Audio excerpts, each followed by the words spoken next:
Nobody talk. Nobody talk for a little while. That's my game. We're getting room sounds. Mm-hmm. Okay. I'll just keep talking and I'll ruin the entire concept of getting room sounds. Doing room sounds, right? Room sounds, yes. Okay.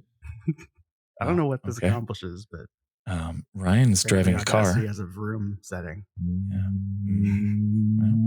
Okay. He wants to make the room sound. Right.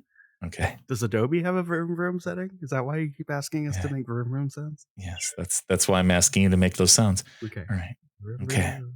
How about? Oh no, it's crashed. Oh no. All right, let's start the television show.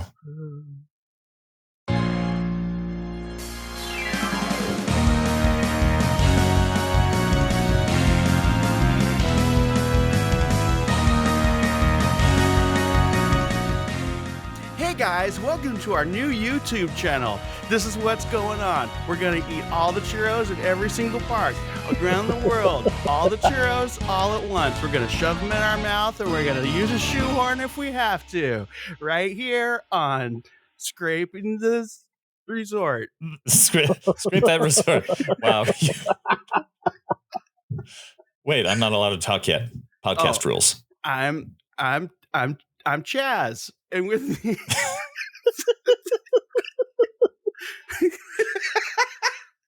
I'm Chaz Cool Guy. And this over here is another person who may or may not want to go by a different name, but his real name is Eric. No, it's not. It's Rick Bottleneck over here, everybody. And the other voice you're hearing, I'll let you introduce yourself just in case you want to play along. That's huge. Huge Nope. Mungus? Nope, he's off the show. On the ones and twos.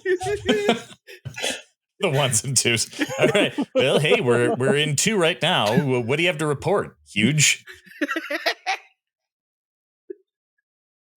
Nothing. Good job. All right, back to you, Chaz. Chaz, cool man, cool guy.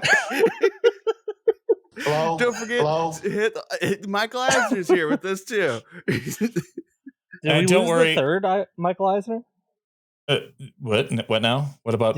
Wasn't he always doing 3 hellos? No, it was usually 2. I don't know why he does 2. Don't forget to smash that like and subscribe button, and this third worst person to win the contest will get a free leftover little wax paper from all the churros that we eat. That's quite a gift. I'd love to send that to a very emboldened listener. I bet Tom Corliss has a collection of those. Should Of we get to the our actual, churros? Should we do the informational part of this first? Yeah. Let's stop making fun of our own show. Welcome to the Supreme Resort Land v World, a podcast about Disneyland and Walt Disney World, in which is the Supreme Resort. Jimmy's over in the corner, but I'll let him come up to the mic here, Jimmy. No, you can. He's chained to the wall, but if he comes a little closer to the mic, okay, here you go. Here's Jimmy. Welcome. All right, thank you, Jimmy. Jimmy's here. Don't worry, everybody. All of you Jimmy heads, he's here. He's just chained to the wall, and he's only around to welcome people. So welcome to the Supreme Resort, as I've already said, Land v World, a podcast about Disneyland, Walt Disney World. Jimmy's taking a break, and we're not. But what we do have is Ryan. Hi, guys. It's Let's Ryan. We are not actually huge. We're very true. We are also taking a break. There has not been a plethora of research. There are not myriad notes in front of Dan that he has written on not toilet paper. To the show. I don't know what you normally do. He does have, there's a bunch of phone booths on the TV behind him. That's an interesting perspective that he doesn't normally have. Well, and I have all of my notes on a triangle Earth, so we're okay. I'll prove it. All right.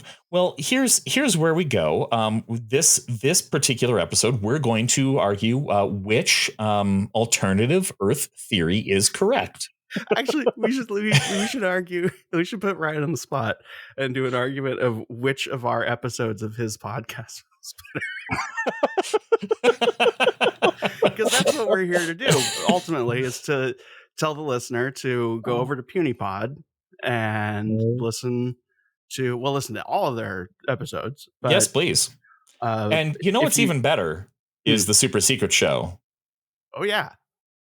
Where they do all the spoilers. Super secret spoiler show. What do you call it? Yeah, super secret spoiler show. If I ever actually edit it, it'll get out. But there's a few of them on the Ears Up Patreon, so they're a good time, and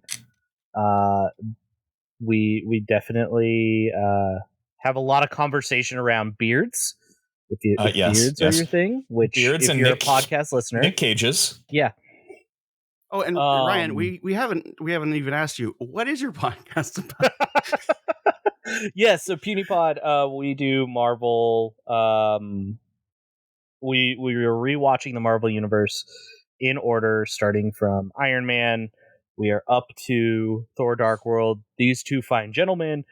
Eric was on the Avengers episode, and Dan joined us for Thor: Dark World. Mm-hmm. One of those movies, universally liked. Yes, yeah, and the Dark other World. One was the Avengers. Correct. Yes. No, so and then every other release is also some sort of news or something like that. We call it the Monthly Bugle, but right now with everything going on, news is hard to come by. So it's getting a little bit more goofy as we go along. Right, because these writers have these poor studio executives by the short hairs. Absolutely. They've been taking advantage of the system for all these years, and it's about time that they be held accountable. Why are you laughing? This is true. It's just impossible for these multinational corporations to do what the that's right. independent film studios have been doing. If you want more information about this, go to cryptochurch.chazcoolguy.ru.org. Oh, well, yeah, we've got a soundboard, everybody. Don't you worry. So, and hey, if you're missing Asher, here's the one that I left in the soundboard. My grandma says Canada is a made-up place that's made up to scare hard-working Americans like her. Sure. She's been retired for, 35 years. I'm sorry, that's a real and cool kid. Yeah, that was Asher. Never mind. So as far as informative content and a reason, that's kind of all we need to say for this episode. But we're gonna keep going because you've listened to our show. Yeah. And thanks to J.R. Trimp for all of the great music. That's a Puny Pod sting there. Oh yeah. Well, yes. Let's jump in, I suppose. Do you guys want to talk about some things and make an episode where Jimmy and also us are taking a break? Let's do it. David's also taking a break. We were going to have David on. He's also from Puny Pod, but he is watching Barbie. So, you know where his politics lean. Yeah. Seeing the movie really is a political statement. He really wanted to put out a review of Indiana Jones, and I told him no, it had to be Barbie. So that he's on assignment right now. Indiana Jones and the Raiders of the Lost Ark. Yes. Not the Dial of Destiny. All right. Well, let's start out with a softball here. Was Iger's return a good thing? Yeah. Oh God. Oh God. Go to igershirt.com. I'm wearing my Chapek here today. Yeah. Yeah. Oh, God. I don't know. Yeah. I think it stopped a bad thing. Okay. What was the bad thing?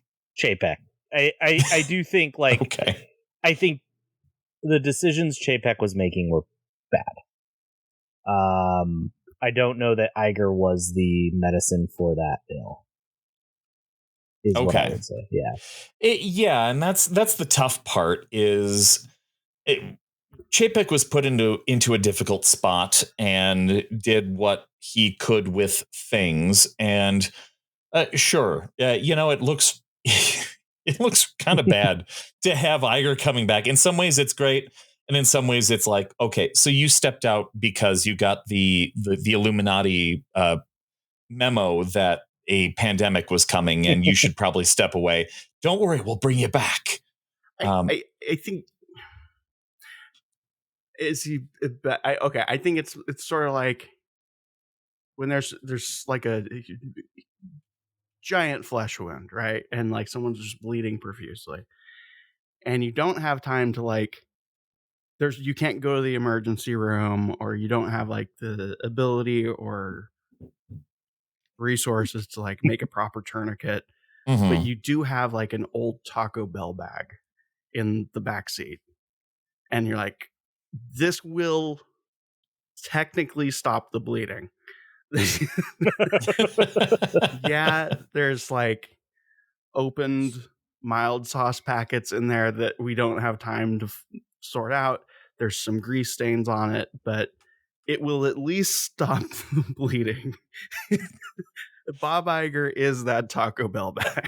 There you go. Well, yeah, and that's it. He's a known quantity, and it's interesting. The only thing that makes me, we all knew that he was going to re-up when they said he's only going to be here for 3 years, and he's like, can we make it 4? We all knew that was going to happen. The only thing that confuses me is while this strike is starting up, he's saying, well, I mean, I don't think they're ever going to get what they want. I'm like, okay, that was a Chapek level PR problem. Yeah. He forgot to put on his Chapek mask when he said that. Right. What was that? Yeah, and it's hard. I mean, it's hilarious to watch it blow up in his face in some ways, just because like there are studios that are doing exactly what the actors and writers want. And so for Disney to come out and say it's impossible, it's unreasonable is a little bit I don't know what the word I'm looking for. It's false, right? It's just patently untrue. And so I do think his handling of the creative strikes has been poor. I think that's been a pretty big blemish on his legacy, quote unquote. You know, he at this point, that's all he's doing is he's just creating his legacy. And it's, I wonder, I'm like stumbling into a point here. Happens all the time on this show. Yep. I wonder if this return for Iger starts to go down the Eisner route. Eisner never left, but there is like pre and post in Eisner's career, right? It's true. Pre-Wells is passing, post Wells is passing, and like, is this going to be the same thing? Is Frank Wells? Got it. Are you saying that we're going to have to like vote him out? Or is there going to be a massive get him out of office undertaking like they did with Eisner? I mean, they had to.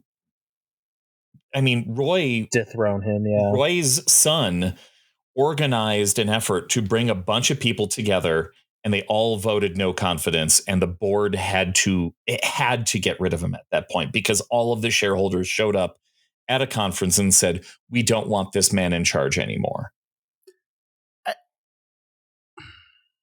I don't know that it gets to that point. I don't know. I think Iger is trying to get us there. So like, of course, I'm the least business savvy person in probably this entire network. And so I'm just going off of like the vibes and narrative. I think what might be happening is he's like, okay, I screwed up that exit by being like, okay, hey, I'm leaving. We'll find someone soon. But bye. And then on his way out the door, it's like, I guess we have this. and then they're like, oh no, oopsies. And he comes back and I think he came back with the idea that like a new exit strategy needs to be like, we're going to redo the exit. And I think if we get those two guys, whatever the name is, Phineas and Ferb or whatever, the people Tom are talking Staggs about, and the other guy. that guy, yeah, Staggs chili and Bush baked beans. There we go.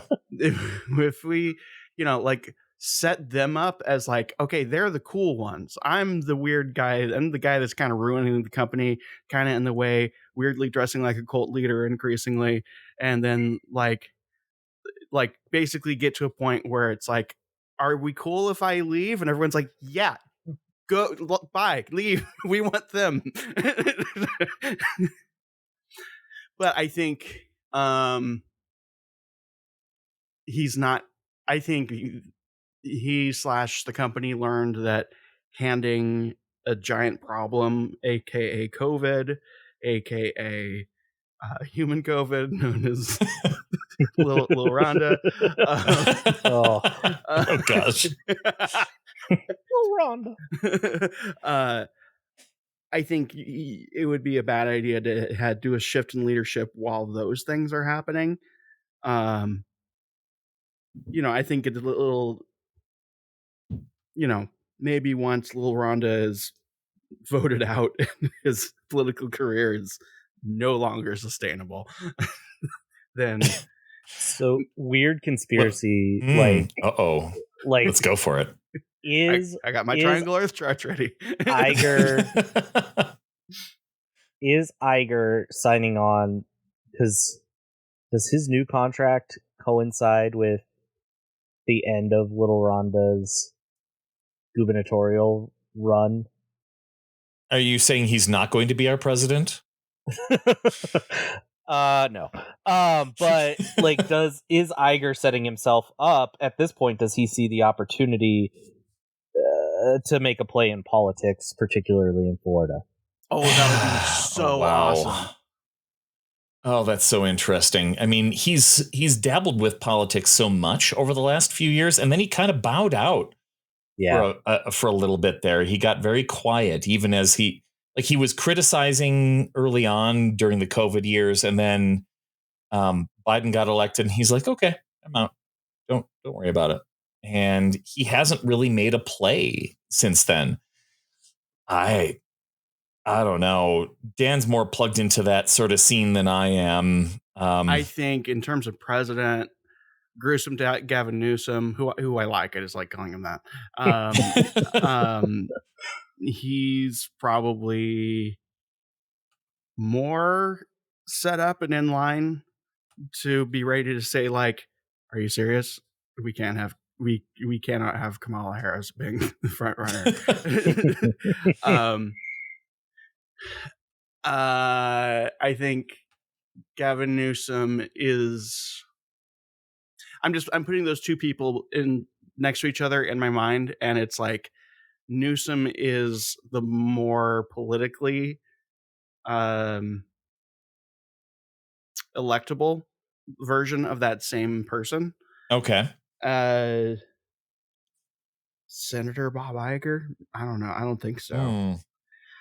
He's got to start somewhere other than president, right? Yeah, I think so. I could see him maybe putting together like a PAC or something, like something along those lines, being very clearly politically involved. That does feel more genuine. But not holding an office. Yeah, not holding an office. Maybe this stuff with little Rhonda could push him in a direction of like, hey, here's this org that is like, focused on ensuring the free speech rights of corporations. These poor corporations, which are people. I don't know. I don't see a good entry point for him in politics, unless he like not Texas, not Florida, not Texas, not California. Yeah, because that's the tricky part with Florida is generally that state is still tricked by Little Rhonda. It's waning that he's losing, but it's a hard entry. It'd be a hard entry point for someone like an Iger to make it Yeah, in.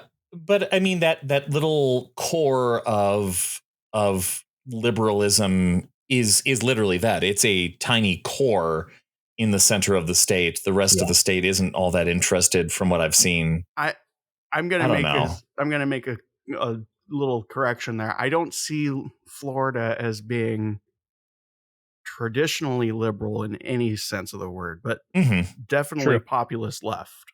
If we can like, because if you can rock the vote, Dan gets a little uncomfortably political.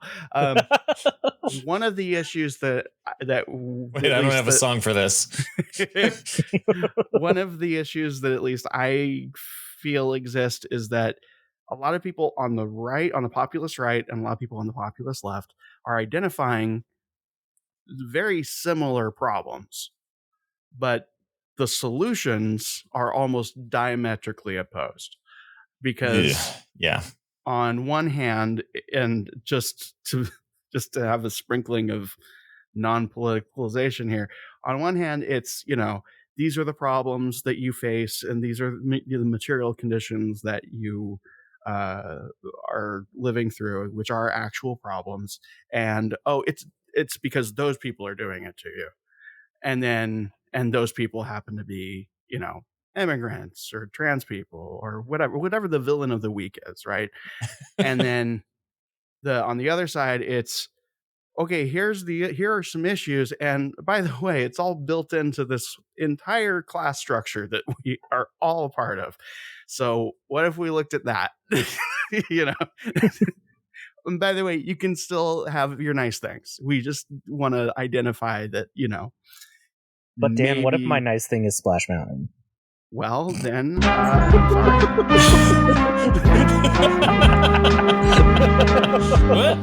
I guess we're out of time on this topic, and let's move on to the next one. Don't worry, guys, I'm back. It's me, Chaz, cool guy.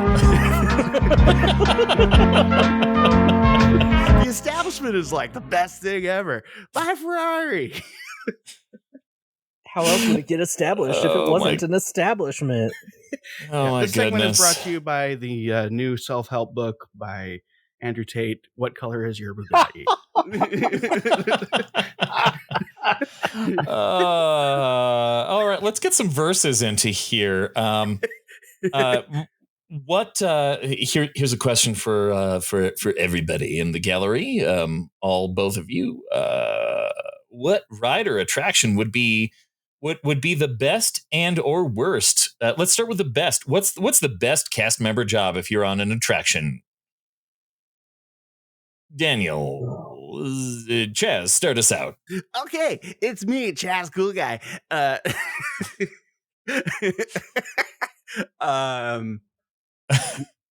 Wait, Jimmy has something to say. Hang on. Welcome. So on mention for okay, him. thanks. Got it. Thanks. Thanks, Jimmy.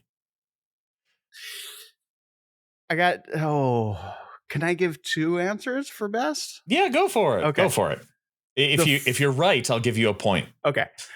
I think I have to lean into myself as unintentional, ironic interpretation of myself and say Jungle Cruise. I almost vomit in my mouth a little bit when I say that because it is both true and exactly what I think everybody expects me to say. Oh no. It's like they figured you out. And I think great moments with Mr. Lincoln, because I love how dry that is. And you can tell they just get the biggest nerds possible. I do. I like that. I like those responses, especially the Mr. Lincoln. Do costumes take any part of this? Like, if you included costumes as part of your decision, would that change your answer? No, not at all. Okay. All right. Well, here's a point for Dan. Ahoy, mateys! How do you feel of taco? Ryan. I think, well, first, let me say, as just a average worker, I want to say the Tiki Room, and I think this came from an interview that Teg had on DL Weekly, where they were talking to somebody who worked in the Tiki Room. Listen to Deal Weekly on a completely different network. Apparently, you can just nap, which as somebody who enjoys, midday naps, sure. Once you wake up Jose, you can just go to sleep for 15 minutes. Yeah, they were saying something about like the cast member chair can be propped up just right behind like the only entrance that your boss would have. So if your chair kind of moves, it wakes you up, and you're on with the show. Which, hey, that always sounds nice as a worker, but as a fan, and what are they gonna do? Have a water landing? Like it's all like like yeah. And you've already told them where to exit, and nobody's. I mean, I'm sure in your average shift, like one or two people within the shift will be like, "Oh, hey, excuse me, I have a question." And be like, I told you exits over that way. No, I just want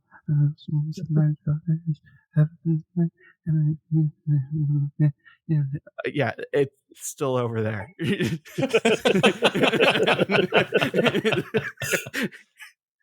I think legitimately like fun one would be the safaris though. Over in Animal Kingdom. Okay. It's got a little bit of humor. There's driving and doing the narration and everything. Yeah.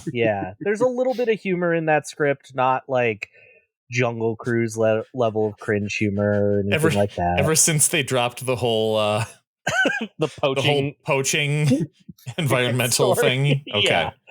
Yeah. Plus you get to see like cool animals all day, which like who can argue with that? All right. Okay. Well, I think Ryan gets a. Here's a point. I don't know how much this point is worth, but here's a point. Ghosts don't have ears. No, ghosts don't have ears. That's the point. Okay. All right. Good response. I like that. Okay. All right. How about? What about the worst? Are we doing the worst? Yeah, let's go with the worst. Which attraction do you think would be worst? I'm going to kick it off here because I think Space Mountain and Big Thunder Mountain are probably the worst because of the stress level. That might be the best for me because they have great outfits and I enjoy the location. I enjoy they've got cool music to listen to. Space Mountain, they're standing indoors. At least Big Thunder, they're probably in the shade, but the stress level of it all, making sure that once all of the trains are running, that you have to get that thing out in X number of minutes. And I don't know what the number of minutes is, but they know the exact amount of time. That's what we saw a few years ago when we did the single rider line at Space Mountain, where the single rider line wasn't moving at all. It's not posted. It's not I don't know that it's a real line, but hey, it worked. Because there were some people who were just screwing around and couldn't quite get in there. And finally, the cast member said, "Everybody out, stand back. 7 of you, go now." Yeah. I think it's something like 20 seconds. It's like so tight. It's like that thing that Eric and you and I have talked about this off the air or whatever, where there's that like that there's not a word for it that I know of, but like that thing where it's like, for sure that they measured in the bathroom the absolute smallest amount of paper towel that they can give you and still have it be a reasonable amount. But you can tell because it's so tiny. You're like, I technically could do this, but no, thank you. Well, my hands will be mostly dry by the time I leave. That's kind of the amount of time they have for Space Mountain. Like it's like, yeah, you could, but everything has to run really well. And that's why sometimes if you are, I think we mentioned this before, but it's been a while. Sometimes if you like just get into Space Mountain and you're getting situated, they will send you. they won't send you on the ride itself, but they'll get you out of the loading station to take care of your business. Yeah. And I've seen them panic before. They're just like, go, like they literally, I'm not even like exaggerating, just like go, X. It's like, oh my God, because the ride will break down. Yeah. Right. Yeah. They have to shut the entire thing down. My lead will be all over me if you don't get out of that thing now. Yeah. And I feel like if they were to remove one car from the track, it would solve so many of those problems. But it's so high capacity if everything is running. Yeah. But yeah, it's a trade-off. I accept it. Yeah. But we didn't get your best ride to work on. Oh, you're right. My best ride. Yeah, I didn't think about answering the question myself. I only thought about the worst one. I don't know. Tiki Room's a pretty good answer on both coasts. It's pretty much wear a cool outfit. I think if I'm going to include the outfit, it's going to be Tower of Terror at Walt Disney World at Hollywood Studios. I've always loved that costume, and I love that they can actually be scary. I distinctly remember the time I went as a teenager with my, I can't remember if it was the band trip or if it was the choir trip. Was I a show choir or a band member at the time? I don't know. But I do remember the doors opening and the cast member standing there, the one who had put us on the elevator, who obviously had to go upstairs to where the elevator ends. And the doors open and he said, "Welcome back." And he's just standing there like nose against the door practically. As it opened, he's just smiling with his creepy smile. And he said, "Welcome back, please." Awesome. And he's telling us to get our seatbelts off and everything. But I'm like, that was so much fun. Like that guy was having a fun day and he's at work. So that was always the kind of quintessential thing for me was if I could wear a cool costume and work at Disney, great, I'm in. Oh, that set of parameters also unlocked another one that I was like, oh man, I should have thought of this. Which is Rise of the Resistance, the Imperial, being the Imperials, and just get a lot of really cool guest interactions. I actually broke the first time I rode Rise of the Resistance. I made an Imperial like break their shell. And they had to like step off stage because man, couldn't hold back laughing. It was pretty great, but those ones would be fun. Yeah, and that's interesting because I've seen there are plenty of people who are like, I'm going to listen to what they have to say, and please don't look at me. I don't want to interact with an improv actor right now. And then there's somebody like my niece, Robin, who we're standing in line, and she's like, I'm going to tell them no. She was up for it. When somebody walked by, they're like, please stand here. Okay. She's like throwing that little passive attitude where she's like, fine, I'll stand over here. And she's glaring at them. And they're like, are you going to step onto your mark? Sure. That's awesome.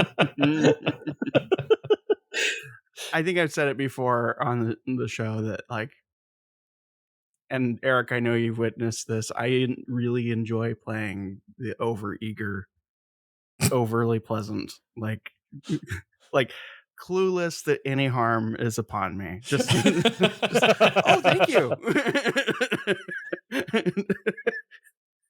So you want me to stand here?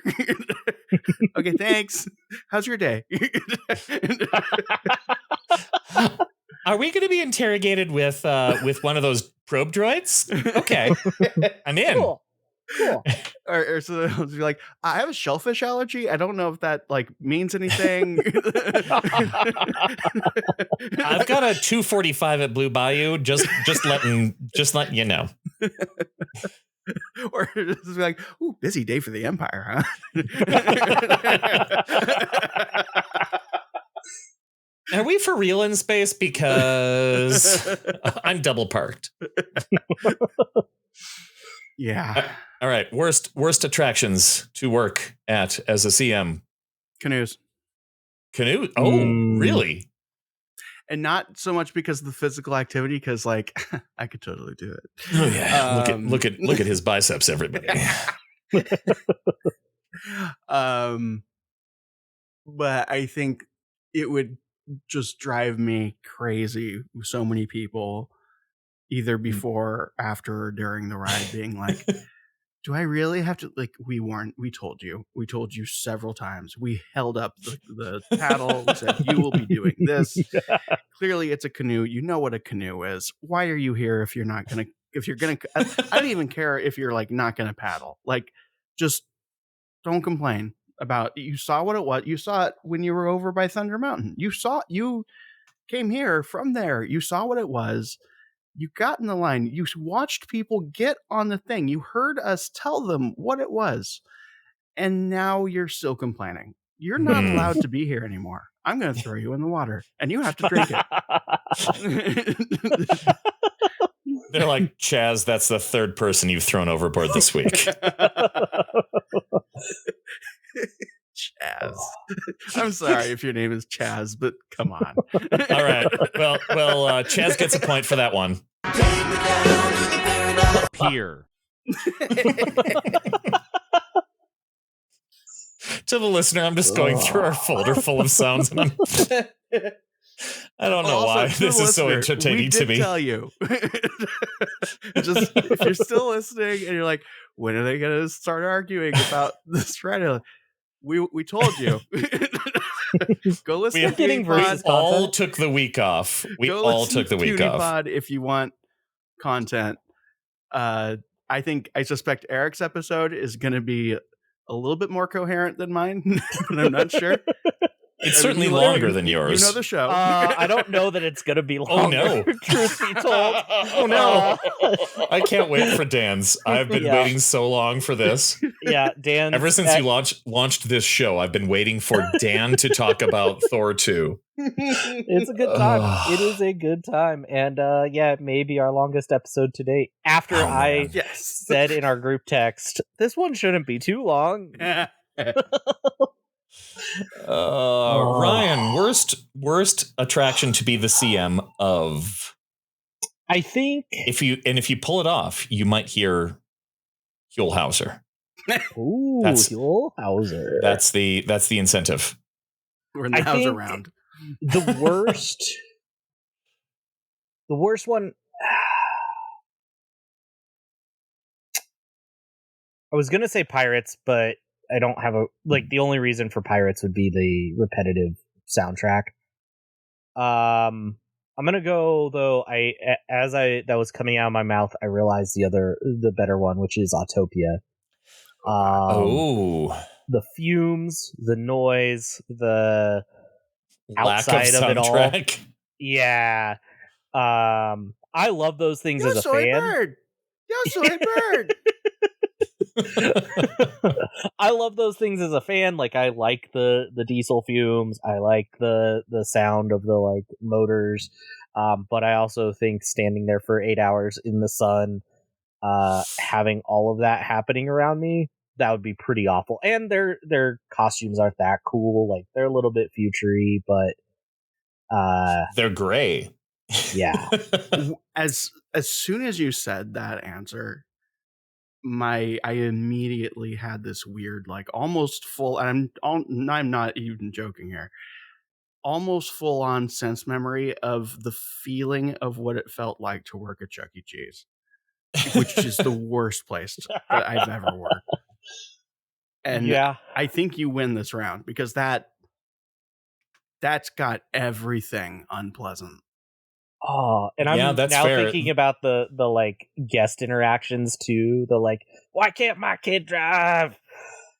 Or I would imagine the worst, the thing that would push me over the edge repeatedly would be, well, why can't you get these things to work?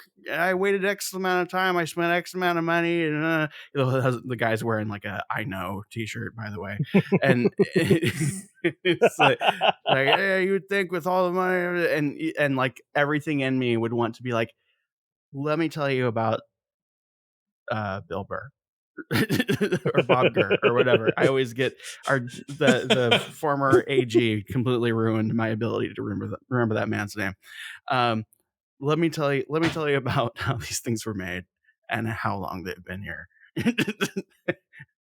I mean, that's round 5 or 6, right? At this point, but still.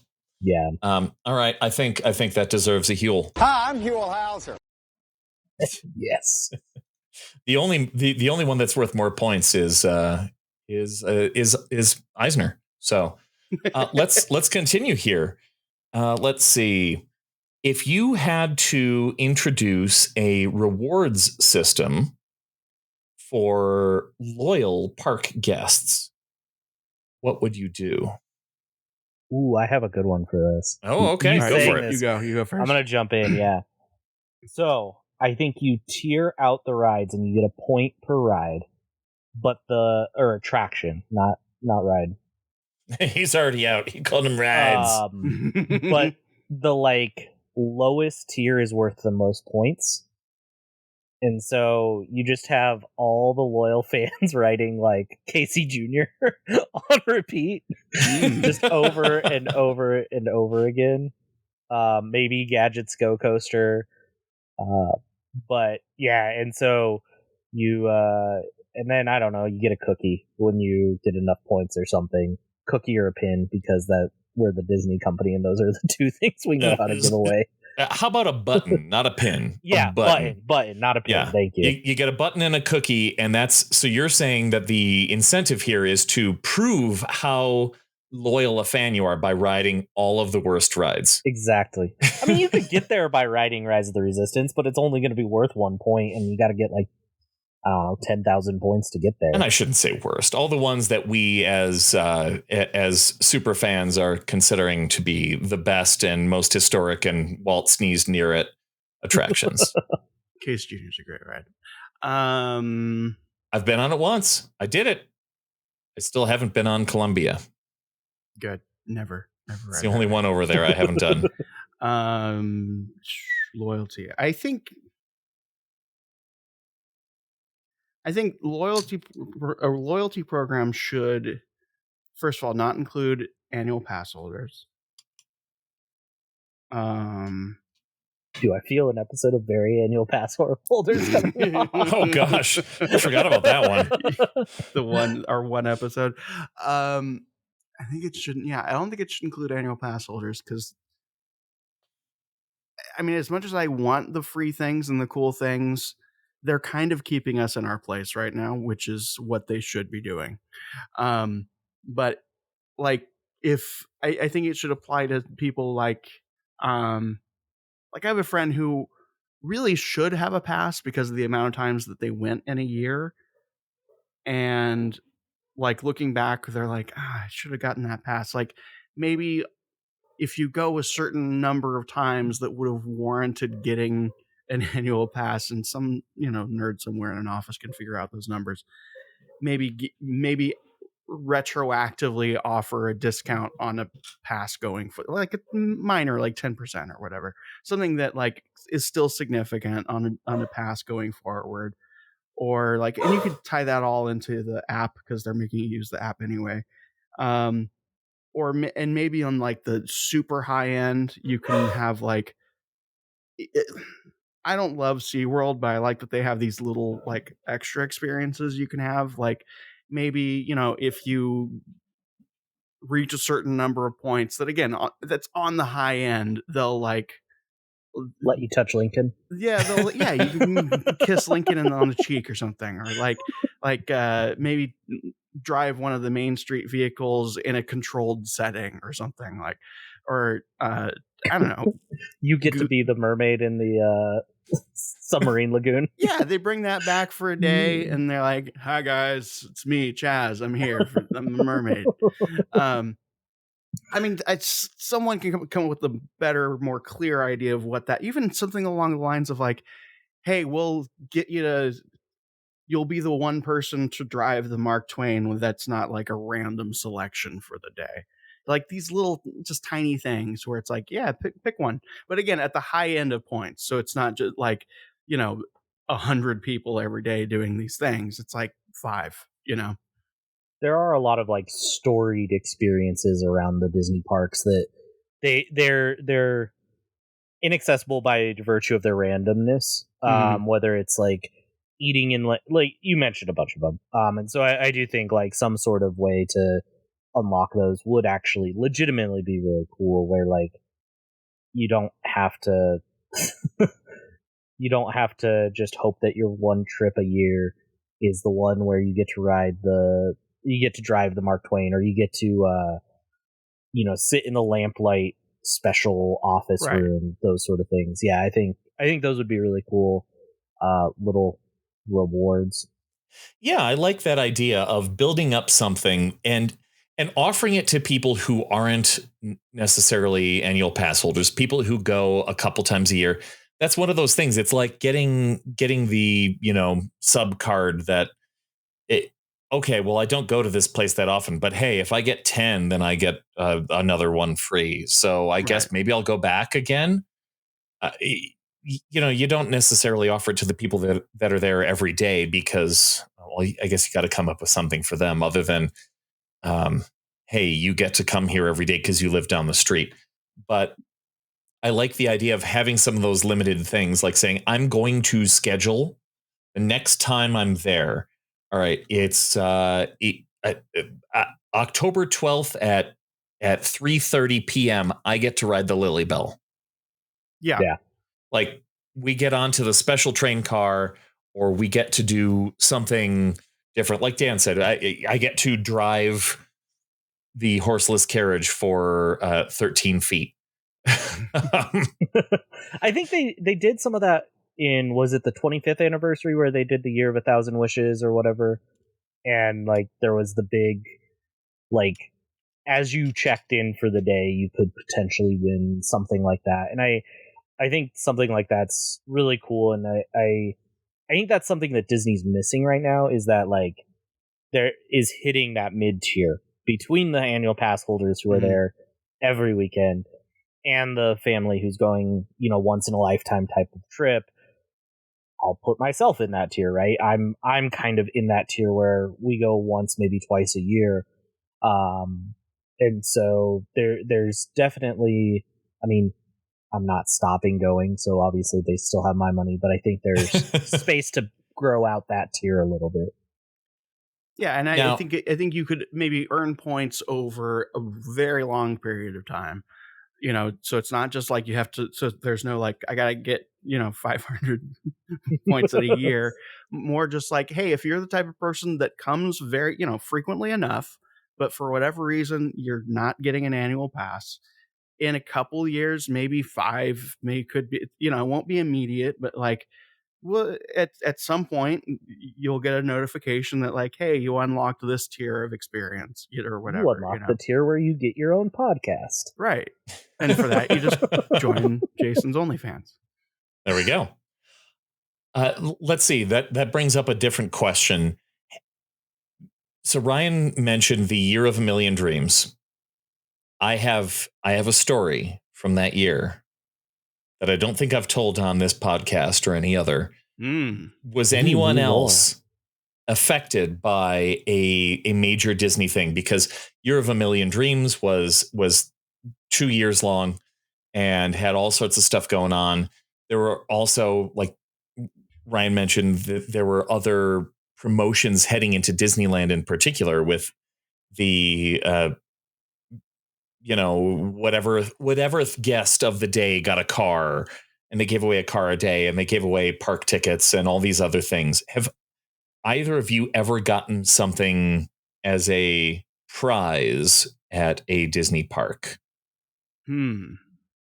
This sounds like quite the cliffhanger, Eric. Oh, you know what? Let me tell my story right now. To hear the rest hi, I'm Chaz Cool Guy. To hear the rest of this this conversation, go on over to Scrape This All. It's www.jazzcoolguy.ru.com.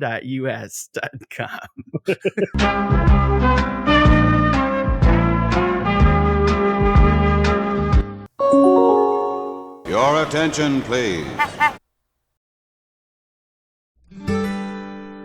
So we just got our first live ad read, and I just got this in the email, and they said, be sure to use this music. I guess there's this company called Single Riders that has been advertising on our show. I've heard a few of their ads, and if I wasn't married, I'd totally log in. People have referenced it to me as though like they think it's a joke we're doing, but it's I guess it's an app that you go to Disneyland by yourself, and you're like, they gave us minimal notes. It just find your happily ever after, which is super vague.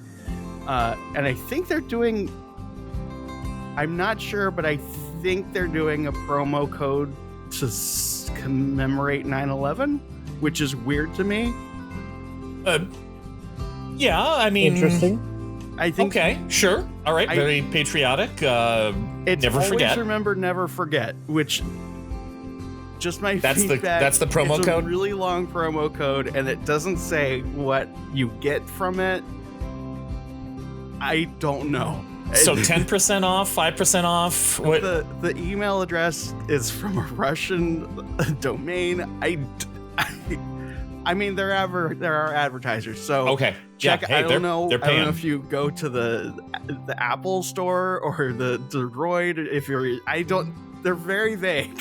But all right. It's a Single Riders. Go be a single rider, I guess.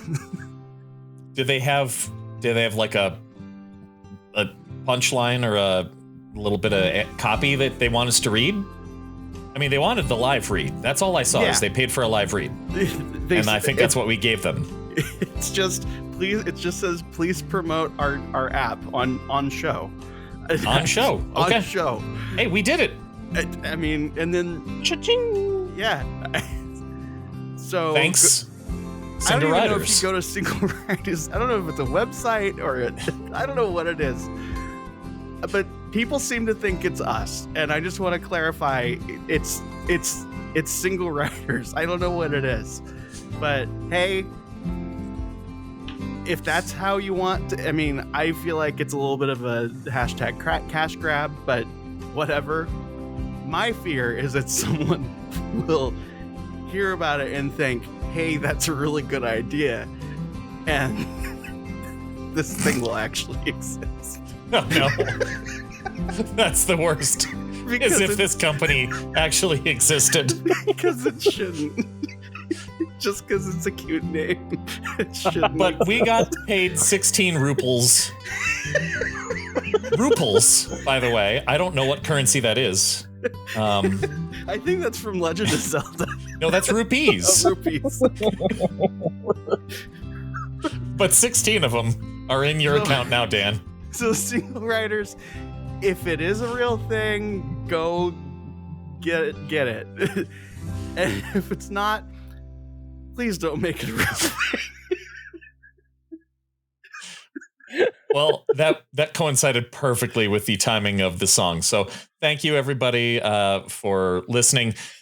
We're sorry to leave it on a cliffhanger, but we're gonna head over to Scraping the Vault. Our other our other hit show, to continue the stories that you've been longing for so urgently. And so maybe probably one person who still sat there even after the warning. We told you. All right. That one person is on this episode, so Thanks, everybody. Be kind to each other, and for now, court is adjourned. Fresh bake.